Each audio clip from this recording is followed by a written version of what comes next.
రాష్ట్రం కావాలని కోరుకుంటున్నాం. అవును.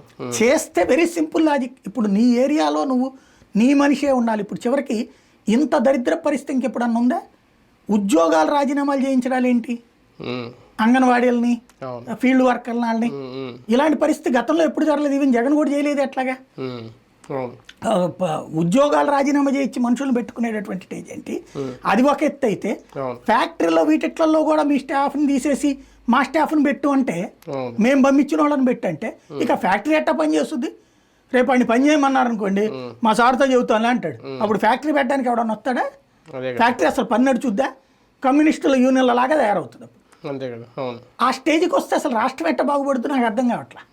కానీ 2 నెలలకే తెలుగుదేశం పార్టీ గ్రాఫ్ పడిపోద్దా? నేను జగన్ గారు చెప్పిన మాట లేదో, అమ్మఒడి ఇవ్వలేదనో, లేదంటే రైతు భరోసా ఇవ్వలేదనో, 0 వడ్డీకే డ్వాక్రా రుణాలు 2 నెలలకే డిసైడ్ చేసేయచ్చా? అట్లాంటి ఫీల్ కాకపోతే ఆయన బతకాలి కదా, ఆయనకి కాస్త కాన్ఫిడెన్స్ రావడానికి అది.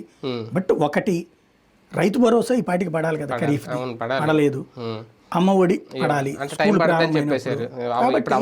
అవి అయితే అవి జనం ఇప్పటికిప్పుడేమి పడిపోవడం ఏమి ఉండదు. వచ్చే ఏడాదికి కూడా ఇవ్వలేదు అనుకోండి, అప్పుడు చర్చ నడుస్తుంది. ఈ ఏడాది బకాయి ఇస్తారా ఇవ్వరా అన్నది చూడాలి. అంటే సంక్షేమం ఆపడం అంటే నెగిటివ్ మార్కులు స్టార్ట్ అవ్వ ఏ ప్రభుత్వానికైనా. 5 ఏళ్ల దాకా పీకే దేవుడు మనల్ని. ఇప్పుడు నాకు అర్థమవుతున్నది ఒకటే, ఈ ఏడాదికి 40-50 వేల కోట్ల రూపాయలు దీనికి ఖర్చు అవుతుంది.